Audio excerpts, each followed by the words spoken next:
67 palavras que podem mudar a nossa vida. Um dia, os discípulos de Jesus fizeram um pedido maravilhoso para ele. E o pedido que foi feito foi o seguinte: Mestre, ensina-nos a orar. Mas, gente, por favor, preste atenção a isso. Dá a ideia de que os discípulos de Jesus não sabiam orar. Não, àquela altura e àquela idade, eles já conheciam muitas orações. Esse pedido é inusitado. Quando eles dizem assim, Mestre, nos ensina a orar, eles estavam refletindo um pensamento da época, que a maneira como o mestre tinha de transferir o seu espírito para os seus discípulos é ensinando a sua oração para eles. Portanto, quando Jesus respondeu esta pergunta, dizendo, quando vocês forem orar, vocês digam assim, será que a gente pode repetir juntos?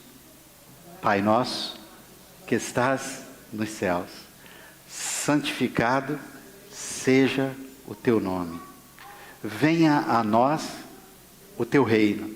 Seja feita a tua vontade. Para aí. Essa primeira parte da oração fala de Deus. E nós já vimos isso aqui. Abba nosso, que estás nos céus. Fala de Abba, fala do céu e deste Abba fazendo isso acontecer aqui na terra, fala do reino de Deus. É como se Jesus estivesse dizendo para a gente, olha, ao orar, sempre comece a oração olhando para Deus. E aí agora, a gente entra hoje na segunda parte da oração. É quando Jesus começa a falar para os seus discípulos algo que está muito próximo do seu cotidiano. Jesus começa a falar com eles, trazer essa oração para o seu dia a dia. E é curioso que a primeira coisa que Jesus fala, depois das 3 afirmações sobre Abba, nosso, que estás nos céus, santificado seja o teu nome, venha o teu reino. Depois disso, a coisa curiosa é que Jesus, ao começar a nos ensinar a orar sobre o nosso cotidiano, a primeira coisa que Jesus nos faz pedir, com muita liberdade, com muita intimidade, é o pão nosso de cada dia. Nos dá hoje. Sem rodeios, sem meio termos, sem querer florear, Jesus chega e na lata diz, quando vocês orarem, não deixem de dizer, o pão nosso de cada dia nos dá hoje. O que significa isso? O que significa esse pão nosso de cada dia? O que é isso? E aí, eu quero te fazer um convite para você pensar comigo aqui. Se eu e você fôssemos escolher um alimento aqui no Brasil que pudesse ser símbolo de simplicidade, de universalidade, que a gente pudesse se referir a esse alimento como sendo o símbolo do mais básico, do mais elementar, que alimento é esse? Será que alguém podia me ajudar? Obrigado, Sueli. Seria como se nós estivéssemos orando e Jesus dizendo assim para a gente, quando vocês forem orar, digam assim, Deus, o meu feijão com arroz diário me dá. Pão, gente, naquela época, nos dias de Jesus, era o alimento mais elementar que qualquer pessoa podia ter. O elementar, o mais simples possível. E todo trabalhador, quando acordava pela manhã, passava a mão, quem sabe, no rosto da sua esposa, saía para enfrentar o sol quente, semear, numa terra onde não se tinha a real garantia de que haveria colheita. Quando se fazia isso? Você sabe o que se queria? O pão. Você sabe qual era a cultura, qual era é porque eu estou com a palavra técnica na cabeça, né, cultura, mas você sabe qual era a plantação predominante na Palestina nos dias de Jesus? Não era soja, não era café. Será que alguém podia arriscar? Era trigo. Trigo que, quando processado de alguma maneira, colocava o pão sobre a mesa da pessoa que estava ali. E é como se Jesus estivesse dizendo assim: todo mundo, e eu não tenho como não falar isso sem algum tipo de convulsão interna, mas todo mundo tem direito a pão. Todo mundo tem direito a feijão com arroz. Quando Jesus nos aconselha a dizer pão nosso, quando ele diz, dá-me o pão de cada dia, o curioso é que a gente até colocou no Instagram, eu pensei que pergunta a gente podia colocar, mas, tipo assim, acho que Jesus não nos ensina a orar dizendo, Deus, dá-me um pão italiano de finos grãos. Deus, dá-me o pão mais sofisticado que a gente tenha. Jesus simplesmente está dizendo, pão. Sabe todas as vezes que a gente orar essa oração dizendo, o pão nosso de cada dia nos dai hoje, todas as vezes, eu acho que Jesus queria nos ensinar uma coisa. Jesus queria nos ensinar um estilo de vida simples, gente. Um estilo de vida simples. Eu estava falando num determinado lugar aí recentemente, e eu não sei porquê a conversa descambou para uma situação onde quem é mais feliz? Uma pessoa que faz um churrasco numa laje e chama os seus amigos, ou alguém que faz, sei lá, uma coisa super sofisticada. Eu disse, vamos tomar cuidado com essa comparação, porque a gente pode cair em algumas armadilhas. Mas eu quero te dizer uma coisa eu concordo com você. Quando a sua presença na minha casa é mais importante do que a qualidade do guardanapo que está em cima da mesa, quando a minha camisa, seja ela mais velhinha, out of fashion, fora de moda, com cores longe da tendência atual, quando eu acordo pela manhã e eu não sofro com essas coisas, quando eu construo a minha vida diminuindo a quantidade de variáveis que eu tenho para administrar, quando eu deixo de sofrer por coisas que são absolutamente desnecessárias à minha vida, dizia eu ao meu interlocutor, eu digo, eu reconheço que aí reside mais felicidade. Porque imagina, uma laje sem proteção, é possível que chova. A churrasqueira feita ali aos pedaços, é possível que dê errado.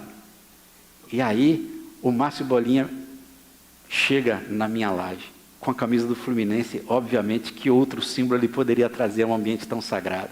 Chega ali.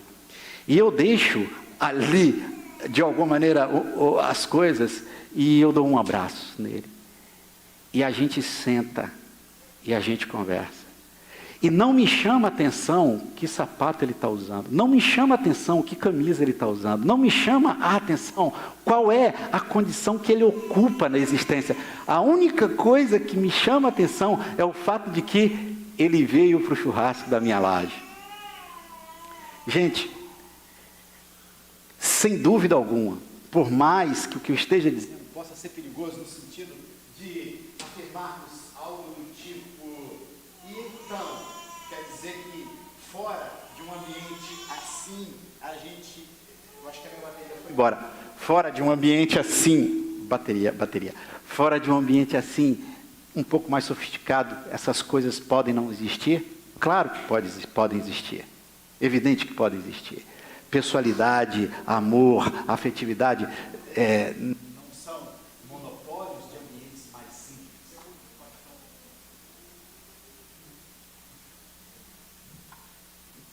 Oi.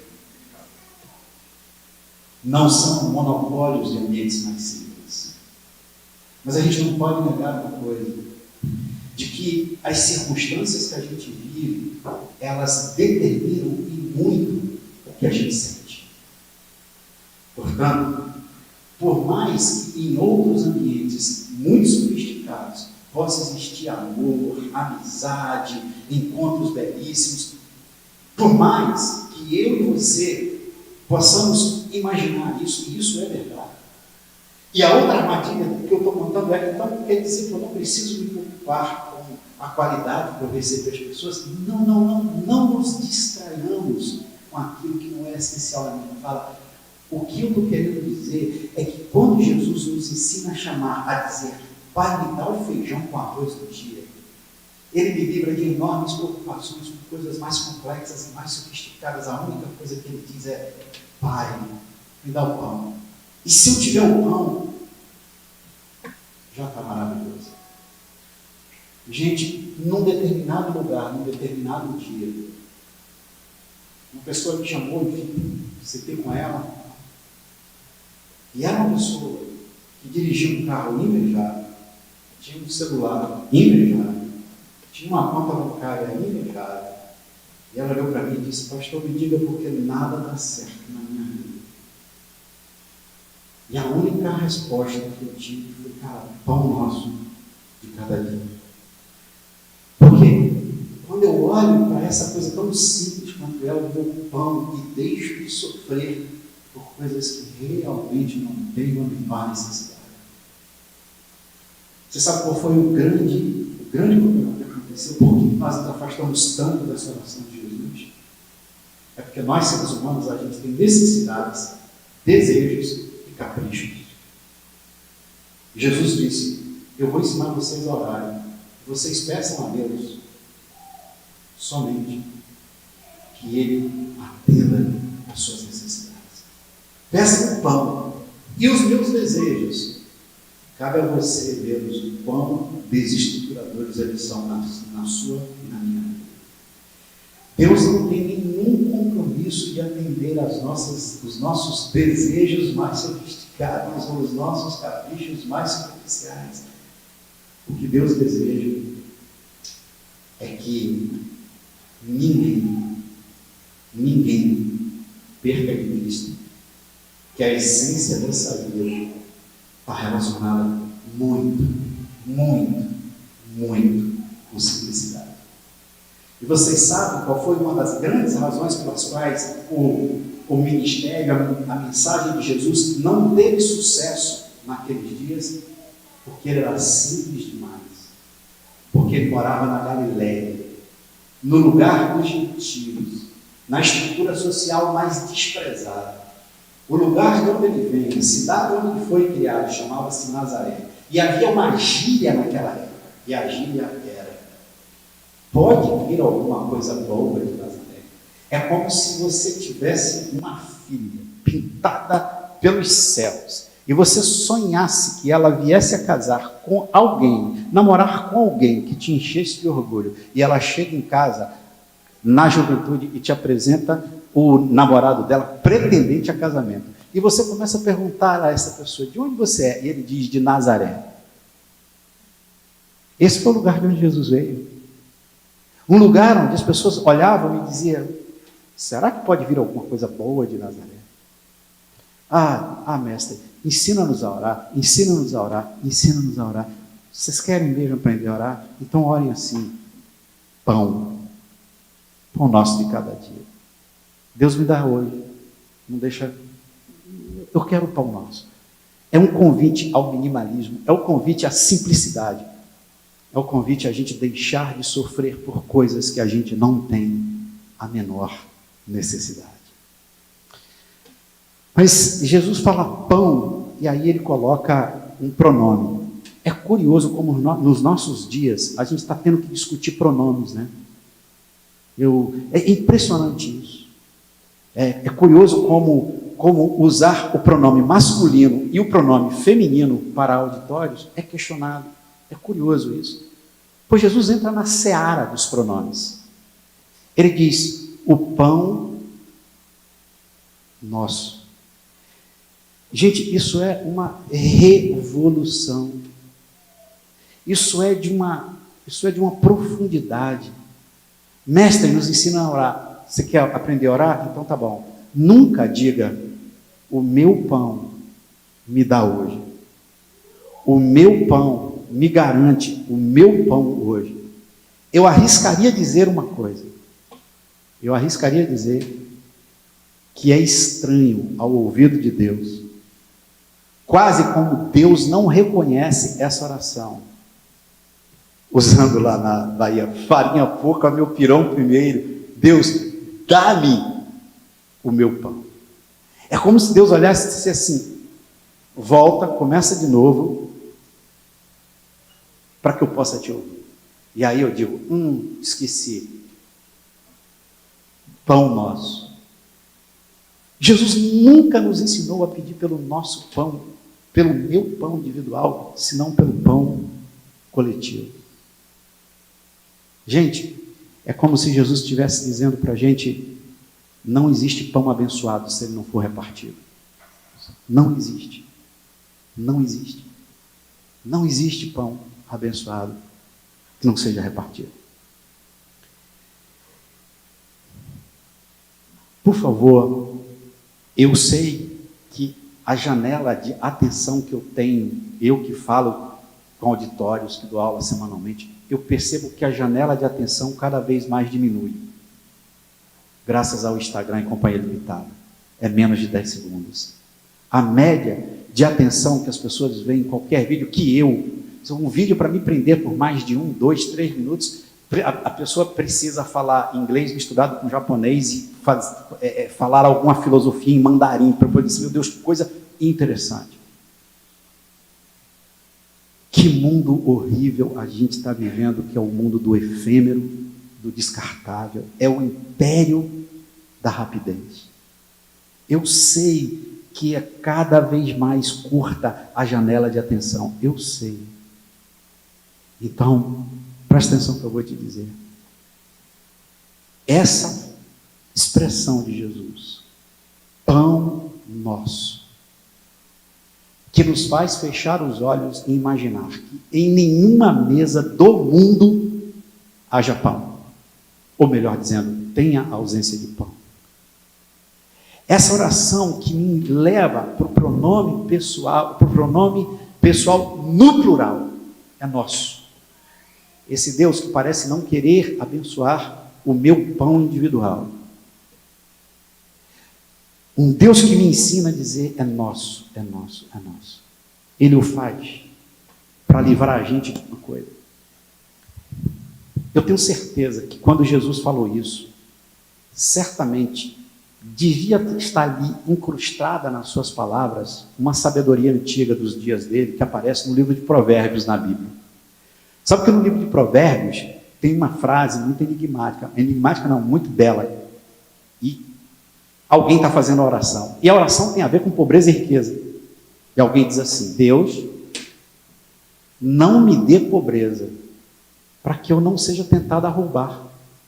O curioso é que o texto bíblico parece querer, nas entrelinhas, dizer, se na ausência de pão, se na fome total, roubar pode ser uma opção. Não estou dizendo que ele está justificando isso, só está dizendo que se compreende esse lugar. Olha o que ele está dizendo.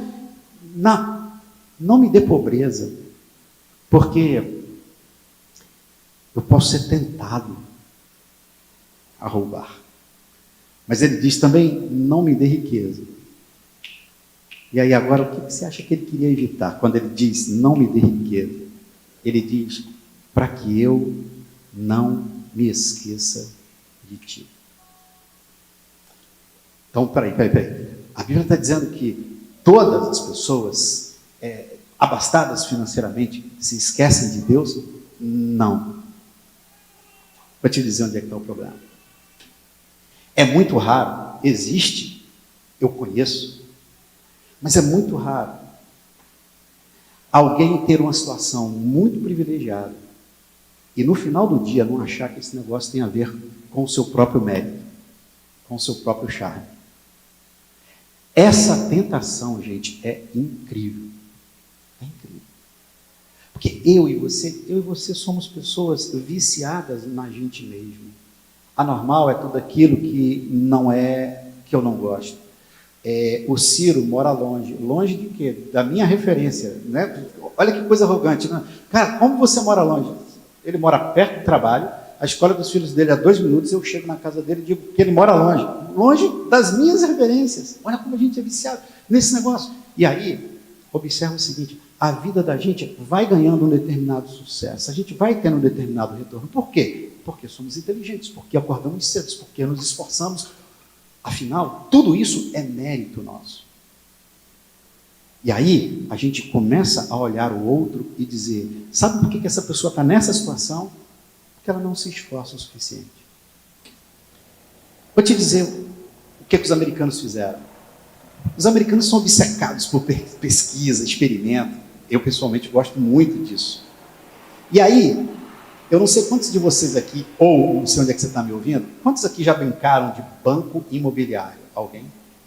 Beleza? Show de bola. Olha lá, banco imobiliário. Deixa eu pegar o Fabinho ali. Sabe qual é? Para vocês que nunca brincaram de banco imobiliário, nada mais é do que um excelente jogo para nos ajudar a lidar com finanças, com a questão de comprar, vender, lidar com as coisas próprias. E você pode começar num determinado padrão financeiro do banco imobiliário e enriquecer ao longo do caminho. O que mostra um jogo fantástico para aguçar nossas habilidades, competências, capacidade de raciocínio, tomada de decisão, blá, blá, blá, blá. Os americanos pegaram um grupo, fizeram isso várias vezes, testaram em laboratório, pegaram casais, pegaram 5 casais para jogar banco imobiliário. E a um casal, um dos casais, todos os outros saíam com... No jogo, você larga de um determinado número, um determinado valor. Todo mundo saía com $10. Mas tinha um casal que ele já largava com $1 milhão. O jogo começava a rodar dentro de 5, 10, 15, 20 minutos e câmera para todo lado, estudando expressão corporal e tal.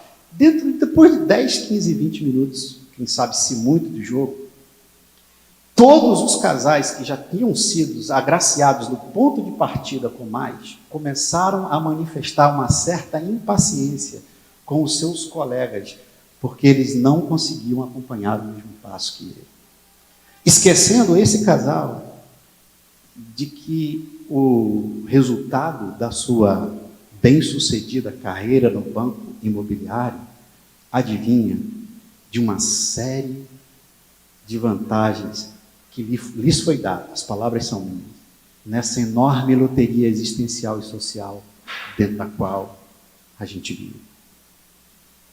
E então, o que eu faço com os meus privilégios? É vivê-los com muita responsabilidade, com muita humildade. É privilégio. Eu sou uma pessoa privilegiada. Eu não nasci num ambiente de pobreza. Eu sou branco. Eu sou hétero. Eu faço parte do grupo dominante. E isso é um privilégio. Como é que eu faço isso? Amputo os meus privilégios? Me suicido enquanto pessoa nessa existência? De maneira nenhuma. Reconheço os meus privilégios. Nunca,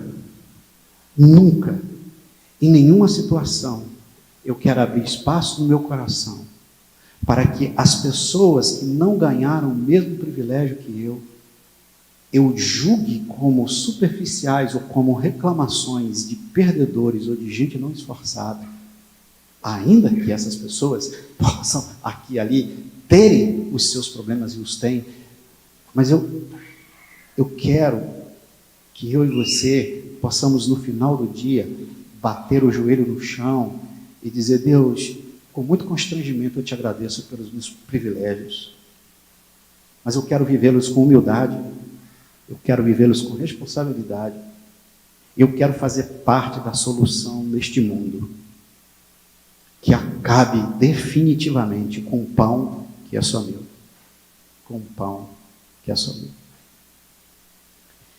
Gente, sabe o que eu estou dizendo? Assim, por favor, eu tenho que dizer isso. A gente está num momento difícil em termos de diálogo, eu tenho que dizer isso. Quando Jesus nos ensina a orar pão nosso, quando Ele nos ensina a pensar no pão nosso, no pão de todo mundo, o que você acha que Jesus acharia de uma sociedade que tem produção, superprodução de alimento e tem gente passando fome? Presta atenção, esquece se isso é coisa de esquerda, de comunista, é a grande bandeira que a gente usa muitas vezes para anular aquilo que nos incomoda. Por favor, vamos sair desse lugar pequeno e vamos para o lugar do gigante, que é Jesus Cristo.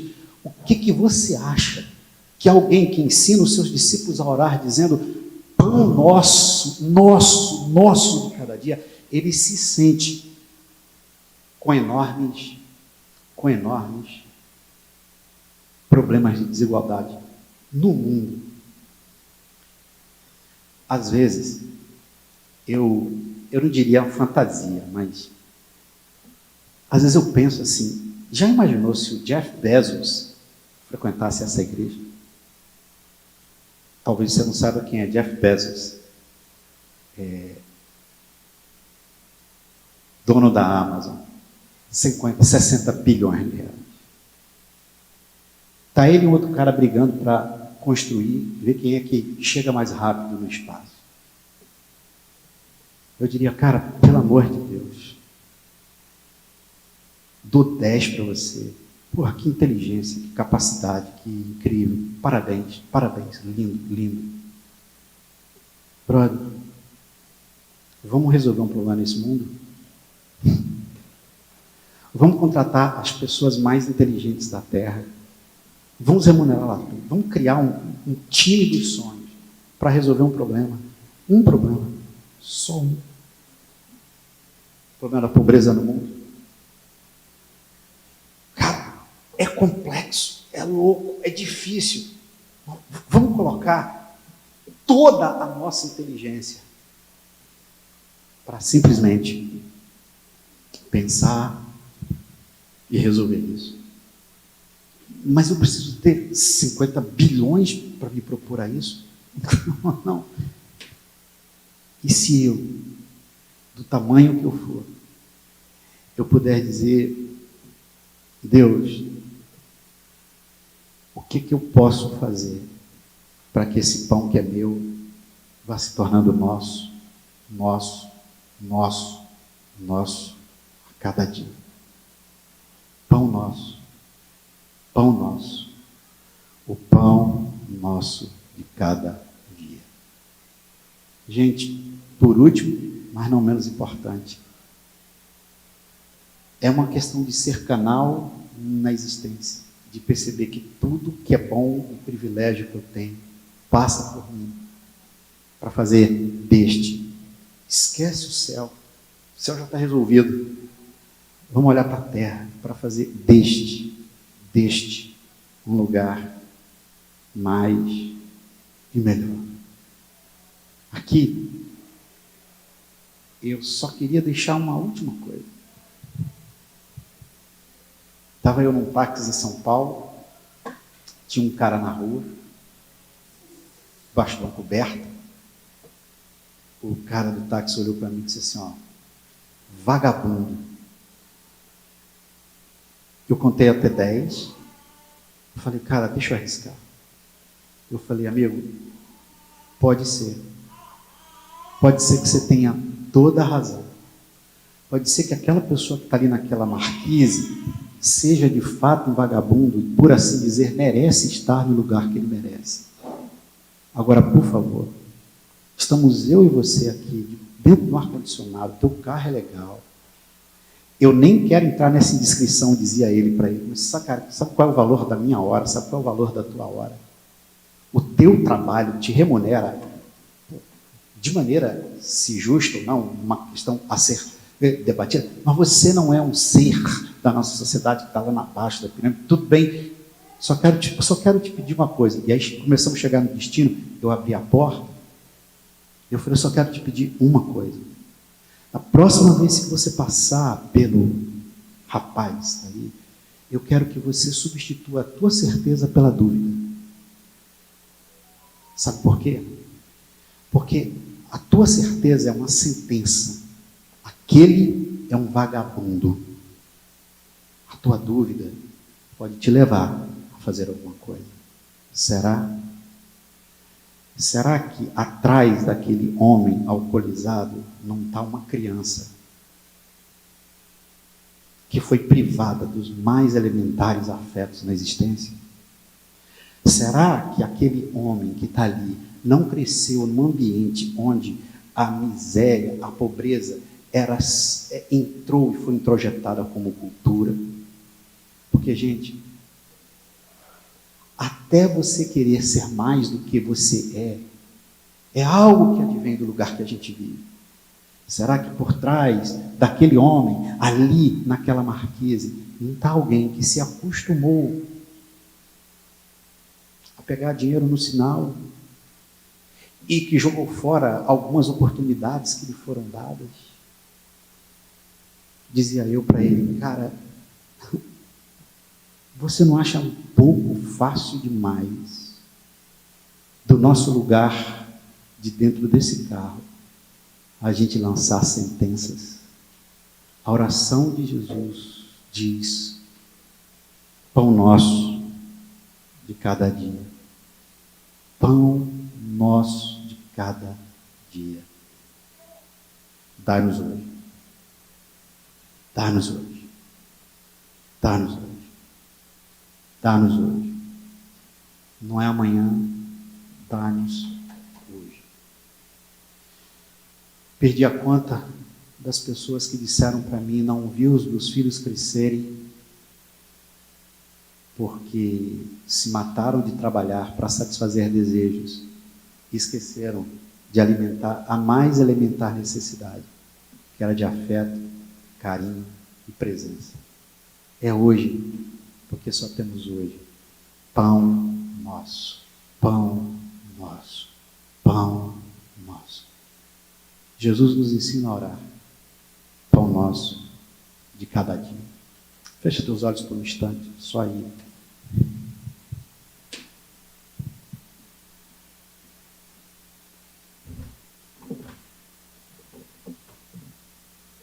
Acho que hoje até me alonguei mais do que o normal.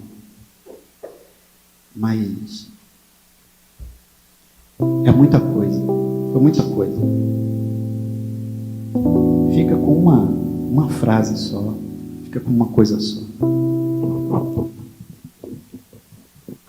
Fica com uma coisa, uma palavra, algo ali que te beliscou. Muito normal que você tenha desviado a tua atenção em algum momento, mais do que normal, tranquilíssimo. Fica com uma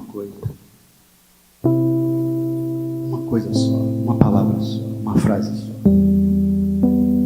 E se promete que assim, durante essa semana, de algum momento, volta a isso. Sei que a tua semana é atribulada, muita coisa. Volta a isso, volta a